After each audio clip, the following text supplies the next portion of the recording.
At 02:30 hours on the morning of October 25, 1944, Commander Richard O'Kane stood on the bridge of USS Tang, watching two torpedoes streak through the dark water of the Formosa Strait. One torpedo ran straight and true toward a damaged Japanese cargo ship.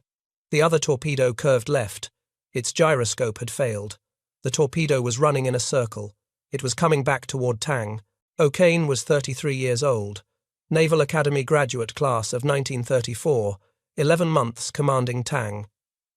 In those 11 months, across 4 completed war patrols, his submarine had sunk more Japanese ships than any boat in the Pacific Fleet. The Navy's leadership had called submarines a waste of resources before the war. The surface admirals called them sewer pipes. Admiral William Leahy, who would become Chief of Staff to President Roosevelt, had declared in 1937 that submarines were obsolete weapons with no role in modern naval warfare.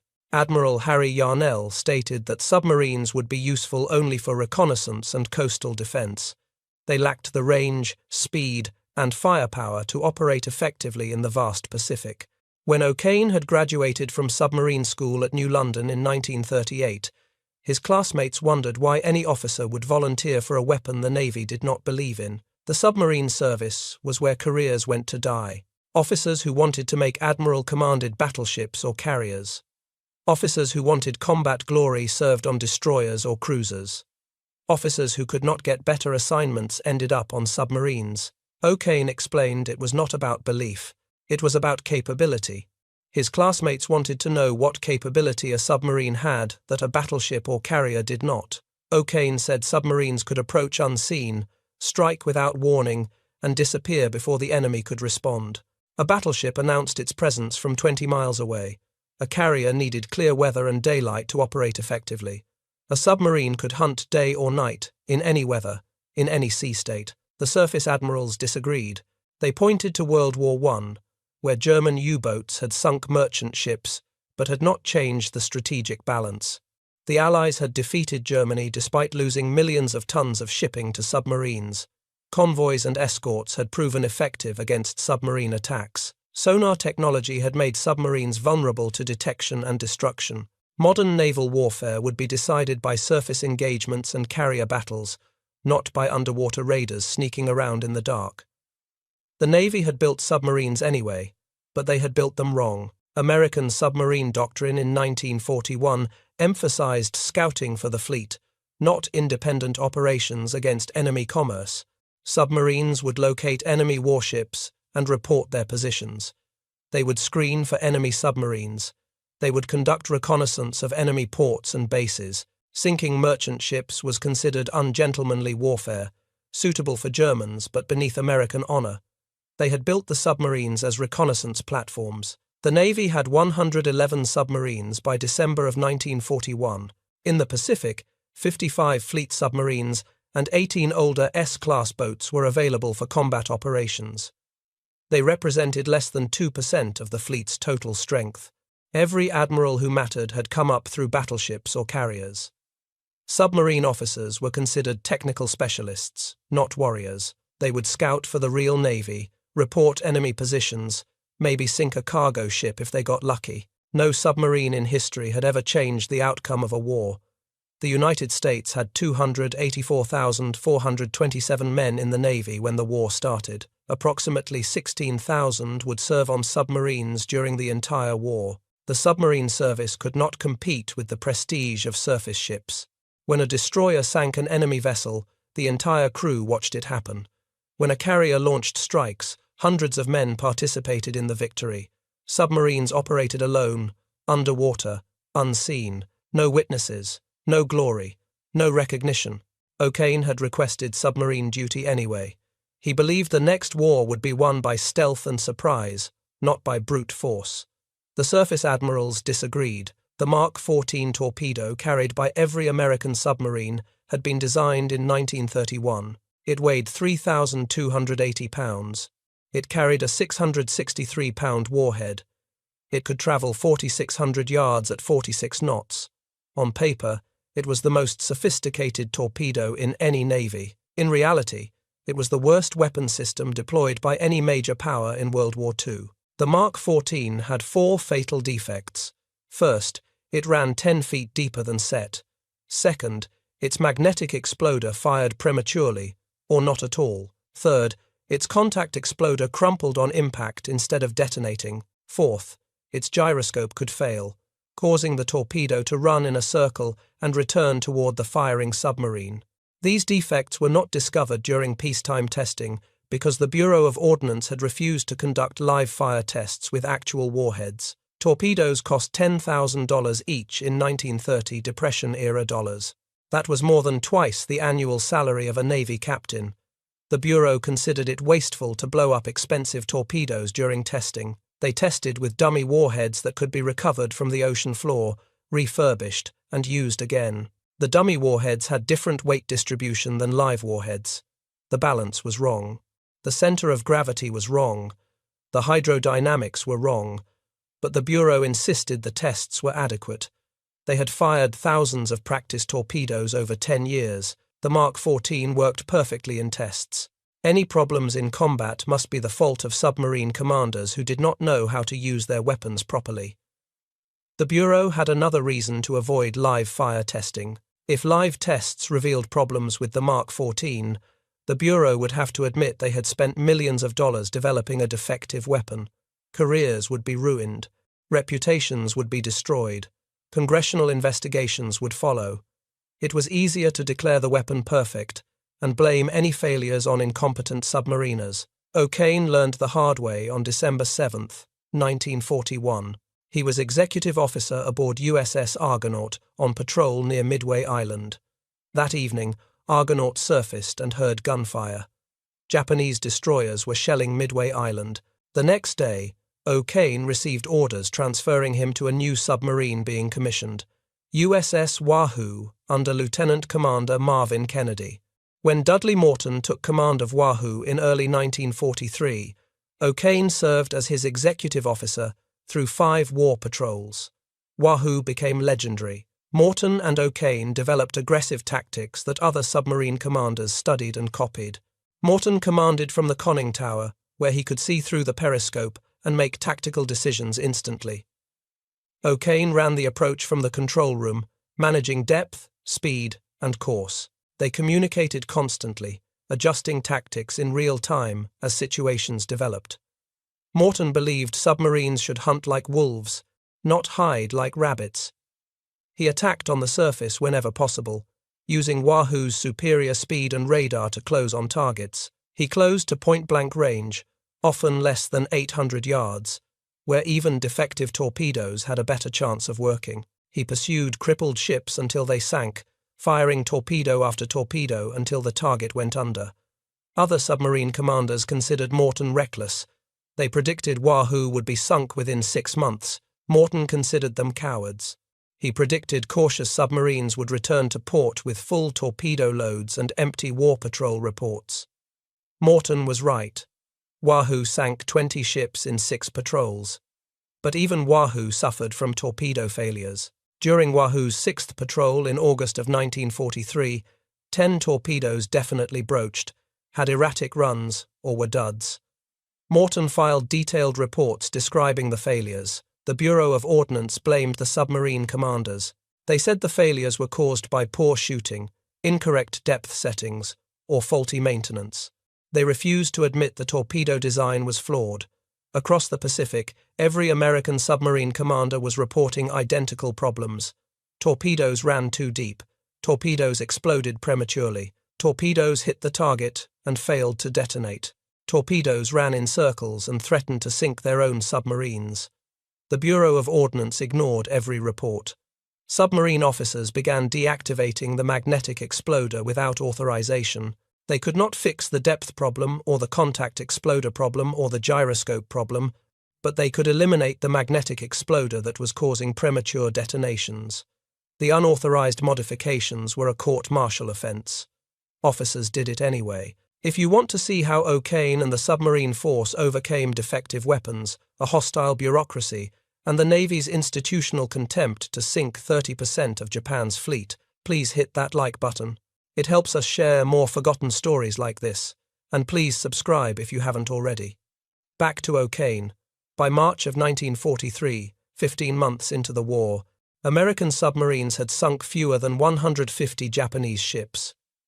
The entire submarine force of 111 boats was achieving what 3 aircraft carriers could accomplish in a month. Admiral Ernest King, Chief of Naval Operations, was losing patience. He had fought against the submarine advocates before the war. Now the submarines were proving him right. They were expensive, ineffective, and unable to project power. King ordered a review of submarine operations. The review confirmed what submarine commanders had been reporting since Pearl Harbor. The Mark 14 torpedo was defective. The Bureau of Ordnance finally agreed to conduct live fire tests in August of 1942. They fired torpedoes at underwater nets in Hawaii. Every torpedo ran exactly 10 feet deeper than set. The depth control mechanism was miscalibrated. It had been miscalibrated since 1931. The Bureau of Ordnance issued new depth settings. Submarine commanders were instructed to set their torpedoes 10 feet shallower than the target's draft. This fixed the depth problem. The magnetic exploder was deactivated fleet-wide on June 24, 1943, by order of Admiral Nimitz. Commanders in the Southwest Pacific, under Admiral Christie, resisted until December of 1943. This fixed the premature detonation problem. The contact exploder remained defective. It required a direct perpendicular hit to function. Any oblique angle caused the firing pin to crumple instead of striking the primer. Submarine commanders discovered the fix through combat experience. USS Tainosa attacked the Japanese tanker Tonan Maru No. 3 on July 24, 1943. Commander Lawrence Daspit fired 15 torpedoes. 4 hit and exploded.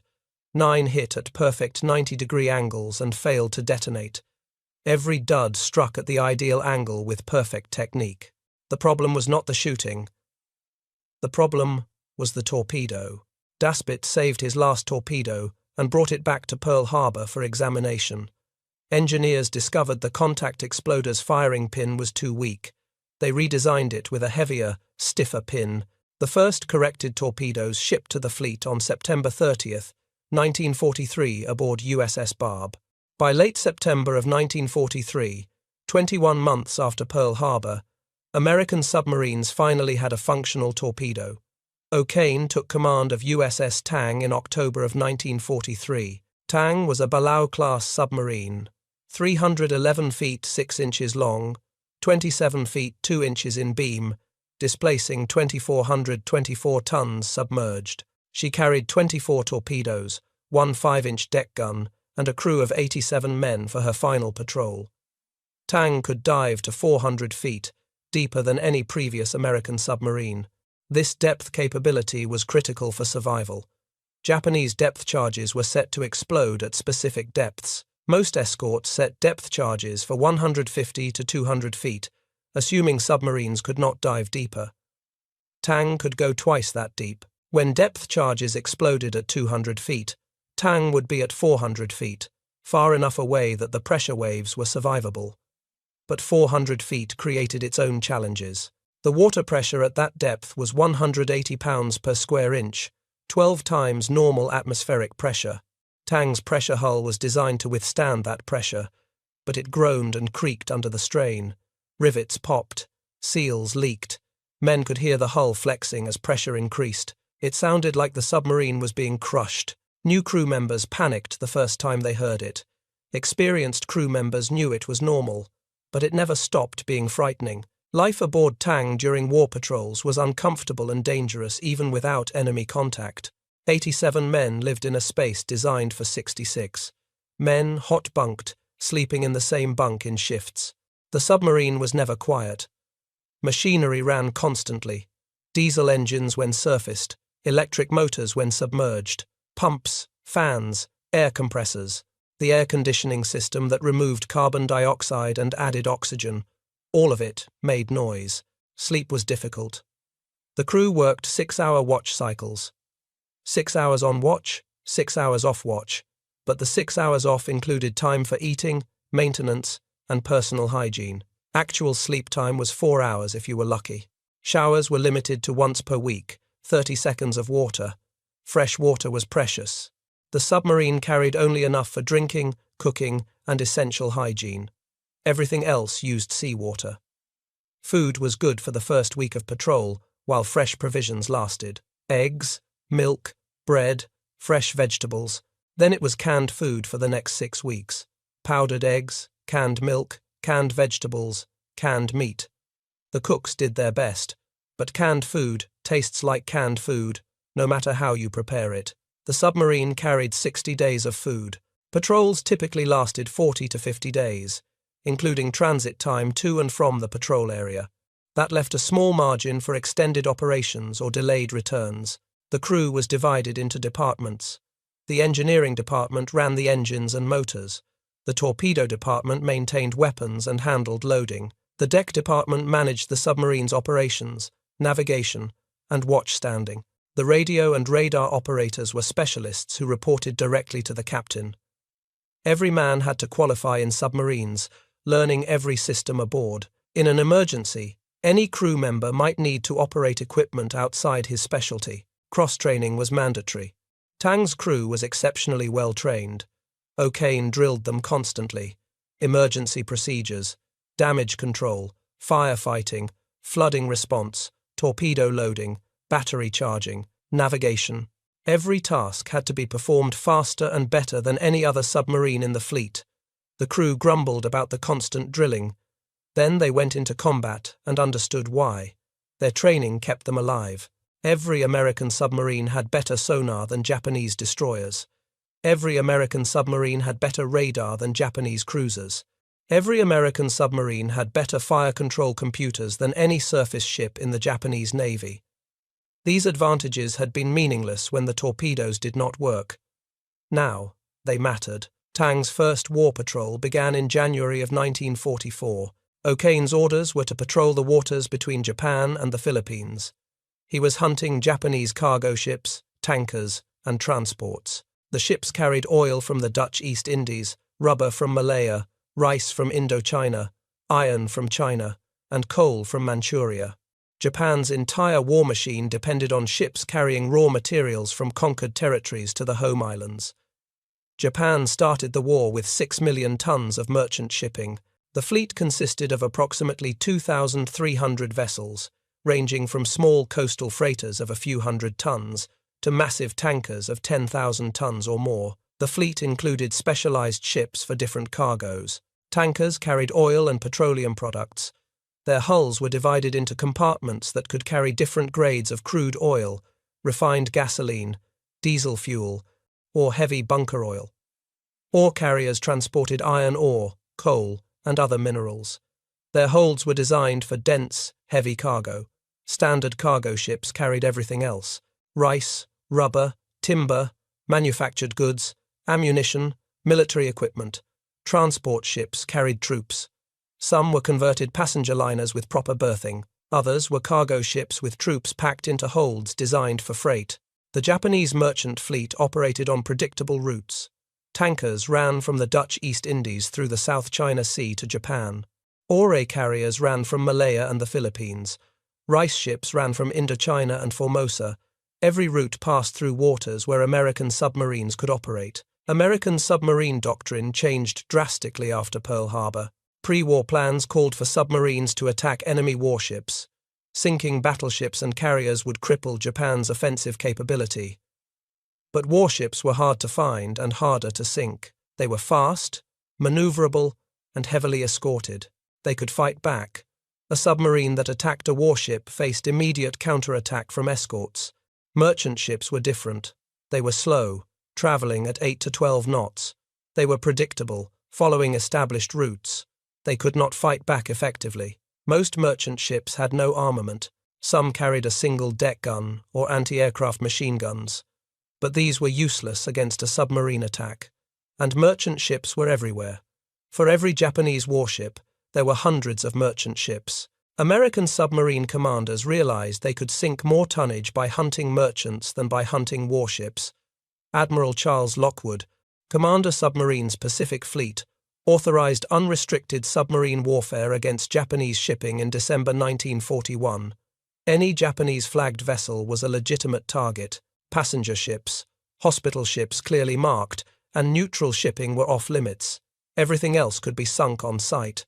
This was controversial. International law required submarines to surface, stop merchant ships, allow crews to abandon ship, and only then sink the vessel.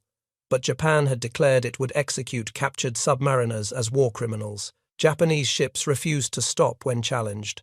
Japanese captains radioed submarine positions to nearby patrol aircraft. Under these conditions, American submarines could not follow peacetime prize rules. They attacked, submerged, without warning, and disappeared before anyone could respond. The Japanese called this barbaric. The Americans called it war. During Tang's first patrol, O'Kane sank 5 Japanese ships in 17 days. Total tonnage, 13,000 tons. He returned to Pearl Harbor with 0 torpedoes remaining and 17 Japanese sailors he had pulled from the water after their ship sank.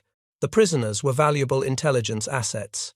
They provided detailed information about Japanese convoy routes, escort tactics, and radar capabilities. O'Kane's second patrol began in April of 1944.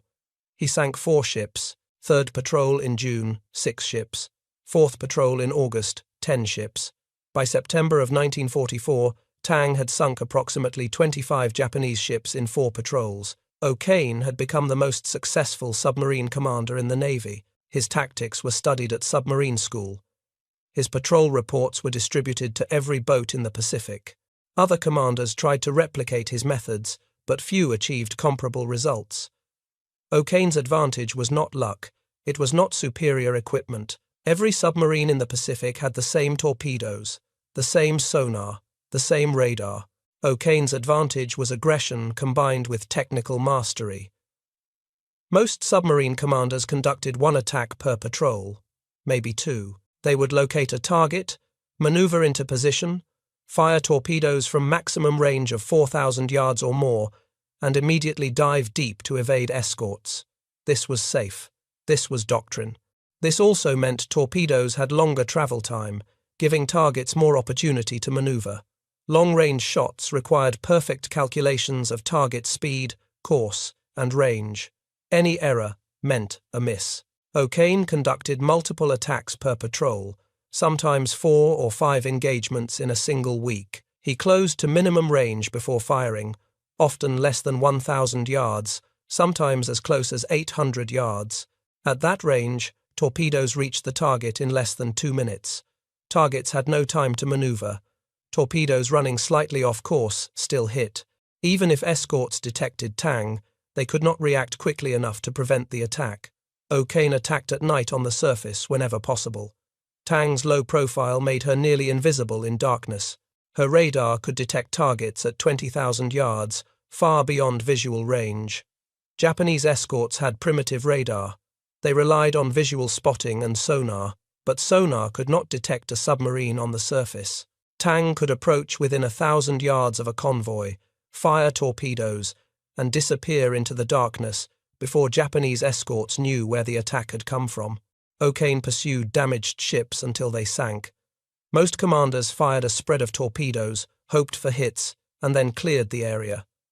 O'Kane stayed and watched. If a ship was damaged but still afloat, he maneuvered for another shot. He fired torpedoes until ships went under, or until Tang had no torpedoes remaining. Japanese escorts expected submarines to fire and run. They searched in the wrong places because they could not believe any submarine commander would be aggressive enough to remain in the attack area. O'Kane also trained his crew to operate faster than any other submarine in the fleet. The Navy's peacetime doctrine for submarines emphasized caution, stealth, and survival. Torpedo reload time was 15 minutes. Fire control solutions took 5 minutes. Dive time from surface to periscope depth was 2 minutes. O'Kane's crew cut those times in half.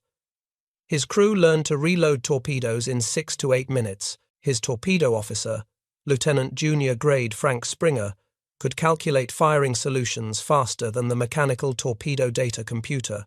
Springer had an intuitive grasp of geometry and relative motion. He could look at a target's bearing rate and know instantly what course and speed to set. His solutions were more accurate than the computer's calculations. O'Kane trusted Springer completely. The radar operator, Radioman First Class Floyd Cavalli, could identify ship types by their radar signature alone. A tanker's superstructure produced a different radar return than a cargo ship. A destroyer's profile looked different from a transport. Cavalli could tell O'Kane what type of ships were in a convoy before anyone could see them through a periscope.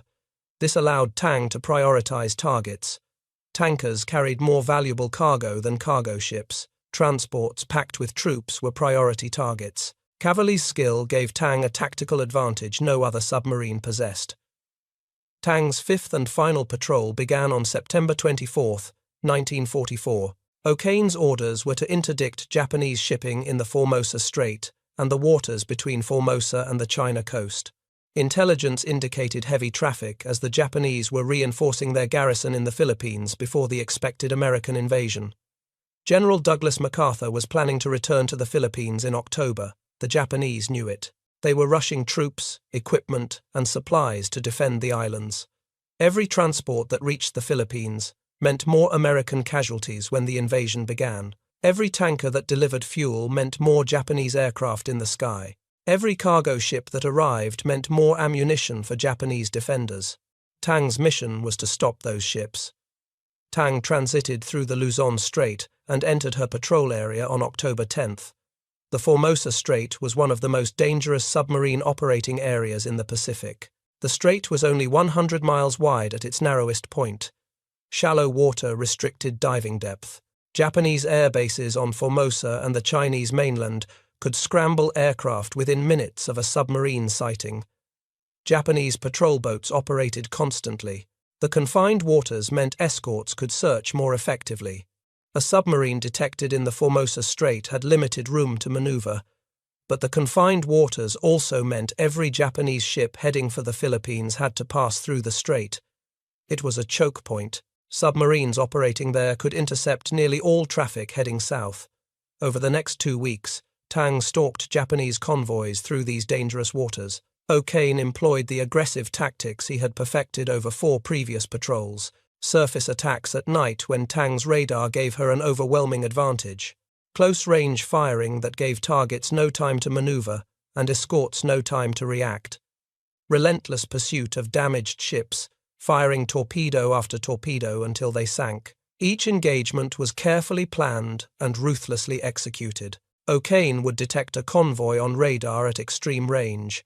He would plot the convoy's course and speed. He would calculate an intercept course that positioned Tang ahead of the convoy, between the convoy and its destination. Then he would wait on the surface, engines quiet, radar watching, until the convoy came within range. Tang sank cargo ships carrying war materials to the Philippines. She sank tankers, hauling fuel oil from the Dutch East Indies. She sank transports packed with troops and equipment. Each sinking meant fewer supplies for Japanese forces defending the Philippines. Each sinking meant fewer American casualties when MacArthur's forces landed. The Japanese escorts hunted Tang with depth charges and sonar after each attack. They dropped patterns of depth charges based on where they thought a submarine might be hiding. Sometimes they guessed right, and charges exploded close enough to shake Tang violently. Light bulbs shattered, equipment broke loose, men were thrown against bulkheads, but Tang always escaped. O'Kane would dive deep, run silent, and wait for the escorts to give up. The crew would sit in darkness, barely breathing, listening to the escort's sonar pinging through the water. Ping, ping, ping. Each ping meant the escorts were still searching. Then the pings would fade. The escorts would give up and rejoin their convoy. O'Kane would wait another 30 minutes to be certain, then surface and resume hunting. By October 24th, Tang had fired most of her torpedoes. She had achieved exceptional results. Modern research credits Tang with 13 ships sunk during this patrol, though the precise number and timing of individual attacks remain subjects of historical debate. O'Kane continued hunting even as his torpedo supply dwindled. On the night of October 24th, 1944, Tang's radar detected a Japanese convoy north of Turnabout Island in the Formosa Strait. O'Kane had only a few torpedoes remaining. He positioned Tang for what would be her final attack. The convoy consisted of several cargo ships and escorts, traveling at slow speed through calm seas. Visibility was good. O'Kane could see the silhouettes of the cargo ships against the night sky. Tang maneuvered into attack position. The crew had executed this maneuver dozens of times. They knew their roles. They trusted their commander. They had survived every previous engagement. At approximately 2300 hours, Tang began her attack run. O'Kane fired multiple torpedoes at the convoy. The torpedoes struck home. Cargo ships exploded and began sinking. Japanese escorts turned toward Tang's position, but Tang had already moved. O'Kane maneuvered to finish off damaged ships with his remaining torpedoes. At 0230 hours on October 25th, Tang fired her last 2 torpedoes at a damaged cargo ship. One torpedo ran straight toward the target. The other torpedo malfunctioned immediately after leaving the tube. Its gyroscope failed. The torpedo curved left in a tight circle. It was running back toward Tang.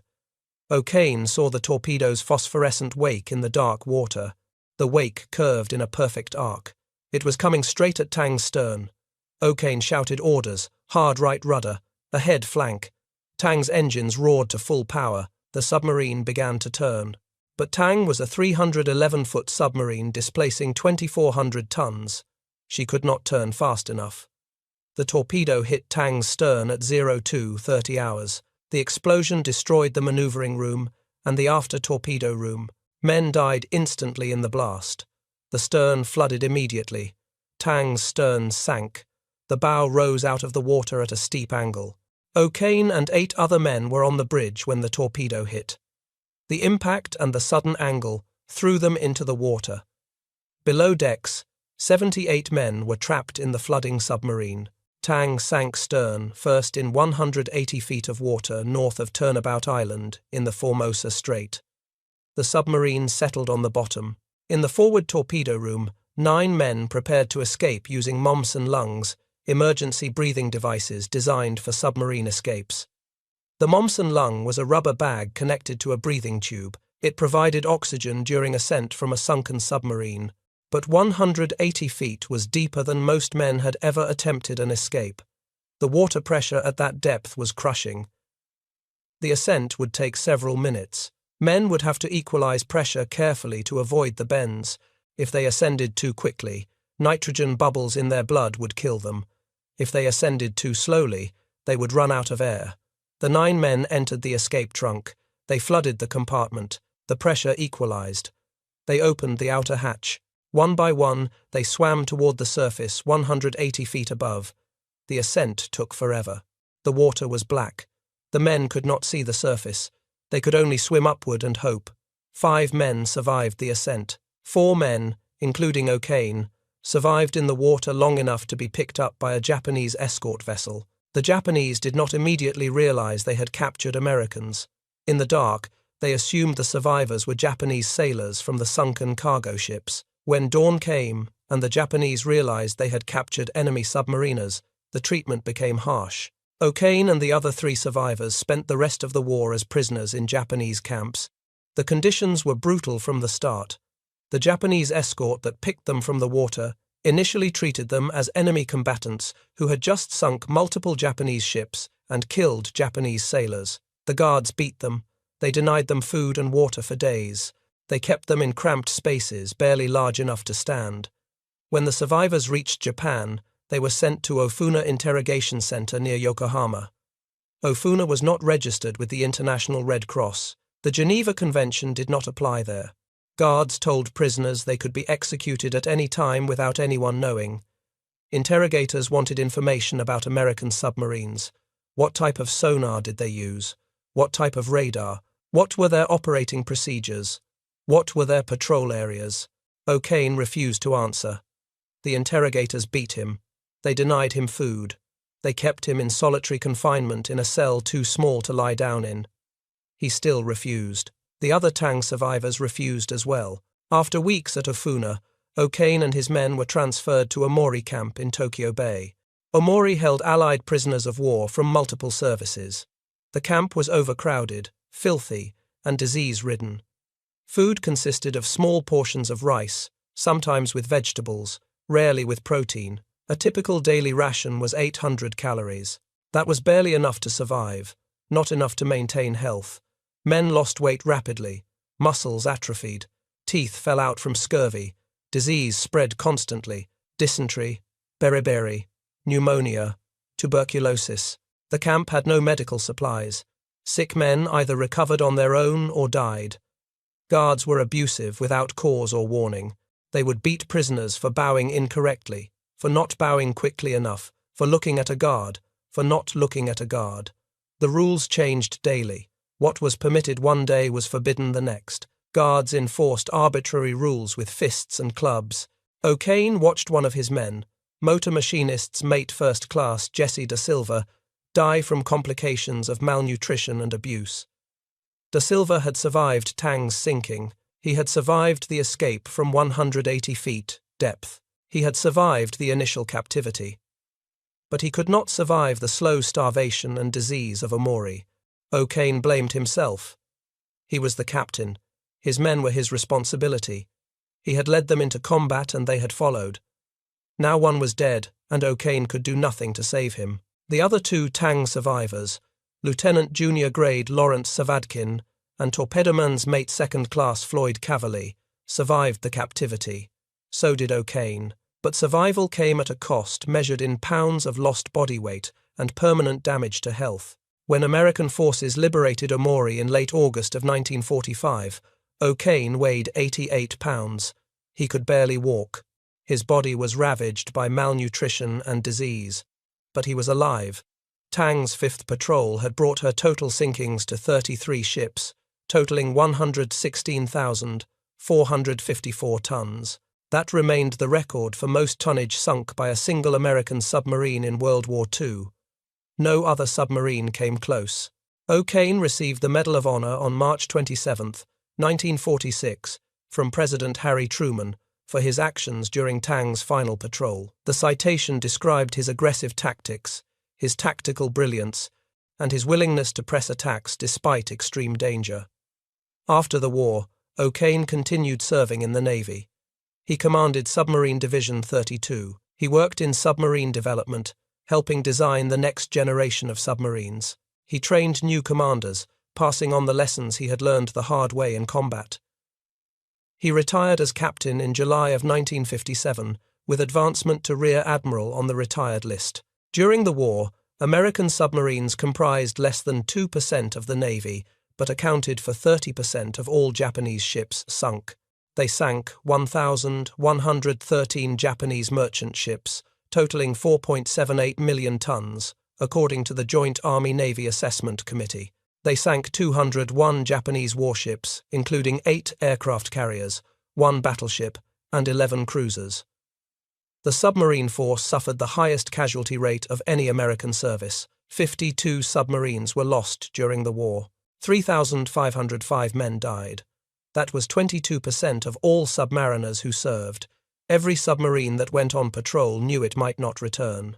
Every man who climbed through the hatch knew he might never climb back out, but their impact was disproportionate to their numbers. Japan entered the war dependent on imported resources. The home islands had no oil except tiny fields producing less than 10% of requirements. Iron ore had to be imported from Malaya and the Philippines. Coal came from Manchuria and China. Rubber came from the Dutch East Indies. Rice came from Indochina, Formosa, and Korea. Even basic food supplies had to be imported to feed the Japanese population. Every resource needed to sustain the war effort came by ship from conquered territories thousands of miles away. The Japanese economy was designed around this reality. Factories processed raw materials shipped from the empire. Oil refineries processed crude oil shipped from the Dutch East Indies. Steel mills processed iron ore shipped from Malaya. The entire system depended on ships making regular runs between the resource areas and the home islands. American submarines cut those supply lines methodically and ruthlessly. They did not need to sink every ship. They only needed to sink enough ships to reduce imports below the minimum needed to sustain the war economy. For Japan, that minimum was approximately 5 million tons of shipping capacity operating at high efficiency. Sink more than half that capacity, and the Japanese economy would begin to collapse. By 1944, American submarines were sinking Japanese ships faster than Japanese shipyards could replace them. Japan started the war with 6 million tons of merchant shipping. By mid-1944, despite building new ships constantly, Japan had less than 4 million tons remaining. By mid-1945, Japan had less than 2 million tons. The effects cascaded through the Japanese economy. Oil imports collapsed first. In 1941, Japan imported 50 million barrels of oil. In 1944, they imported less than 10 million barrels. In early 1945, oil imports ceased completely. Without oil, the Japanese Navy could not operate. The combined fleet, which had terrified the Pacific in 1941 and 1942, spent 1945 tied up in port because there was no fuel to operate. When the battleship Yamato sortied for her final mission in April of 1945, she carried just enough fuel for a one-way trip. There was no fuel to bring her back. Without oil, the Japanese Air Force was grounded. Pilots trained in 1944 and 1945 received minimal flight time because there was no aviation fuel for training. When they flew combat missions, they were so poorly trained that American pilots called them targets, not opponents. Without oil, Japanese factories could not produce weapons or ammunition. Factory output collapsed. In 1941, Japanese factories had produced 2,300 aircraft per month. By early 1945, production had dropped below 500 aircraft per month, despite desperate attempts to increase output.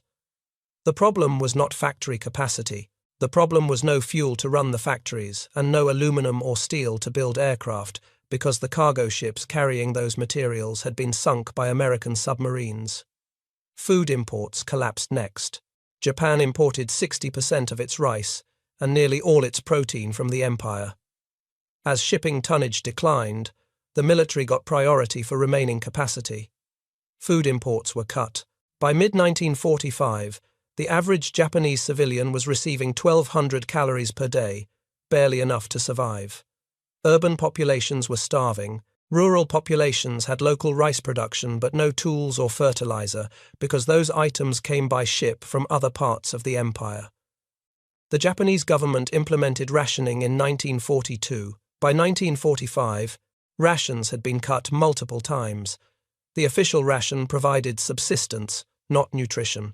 The black market flourished, but prices were beyond what most people could afford. If the war had continued into 1946, mass starvation would have occurred. American submarines had strangled Japan completely.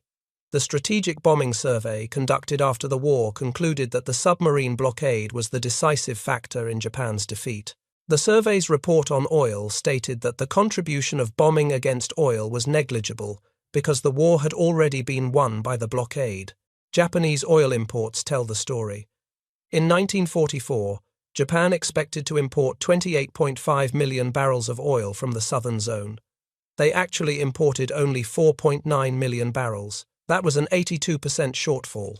By April of 1945, oil imports ceased completely.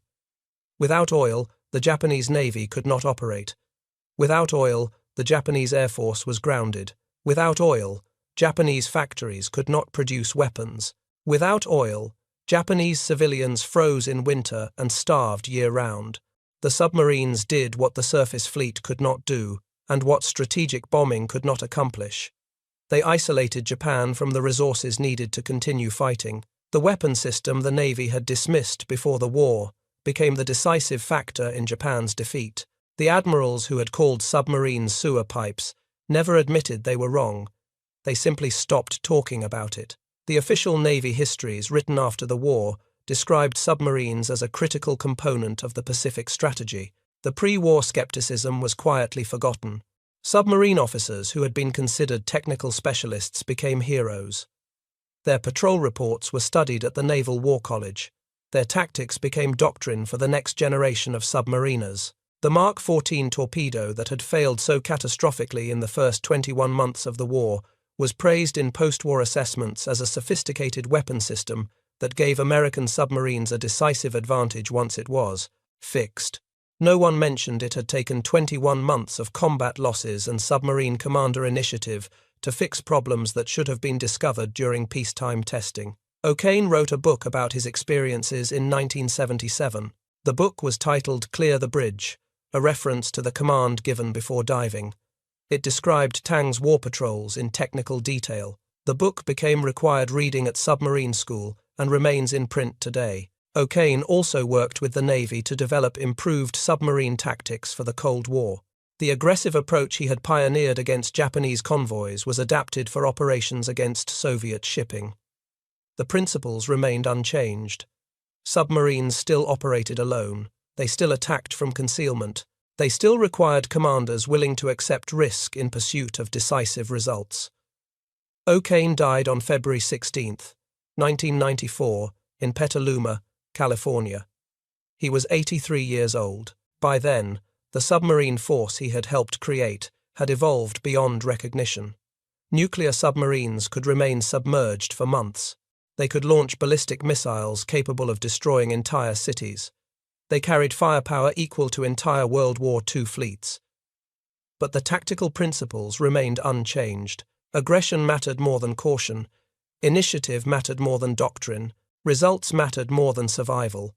USS Tang was never salvaged. She remains at the bottom of the Formosa Strait, in 180 feet of water, at coordinates 25 degrees, 25 minutes 53 seconds north, 119 degrees, 56 minutes, 24 seconds east.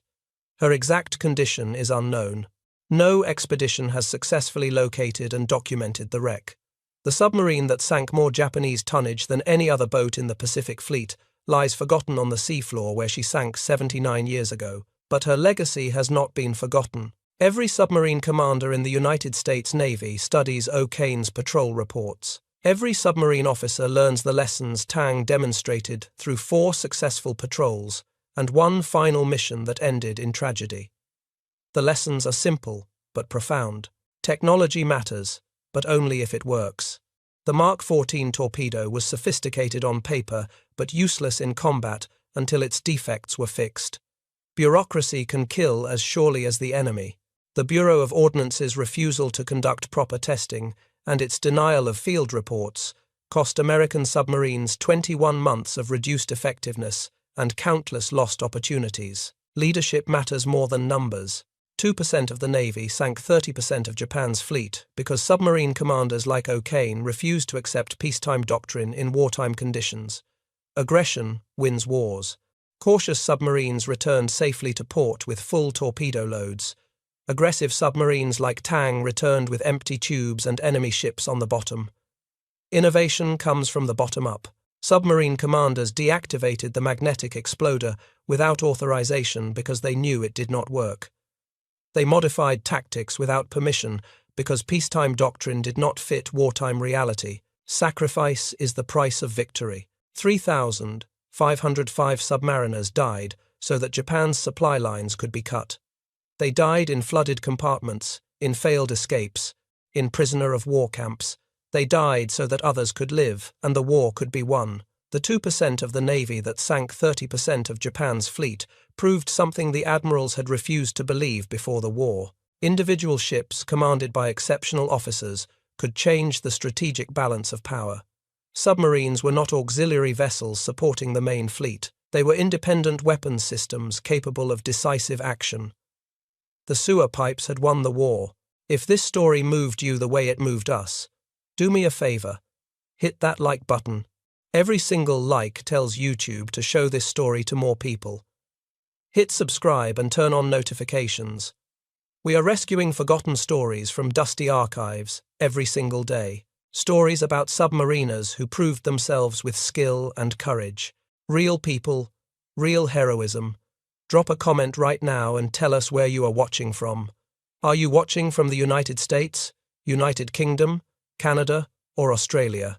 Our community stretches across the entire world. You are not just a viewer, you are part of keeping these memories alive. Tell us your location. Tell us if someone in your family served on submarines. Just let us know you are here. Thank you for watching, and thank you for making sure Richard O'Kane and the men of USS Tang do not disappear into silence. These men deserve to be remembered, and you are helping make that happen.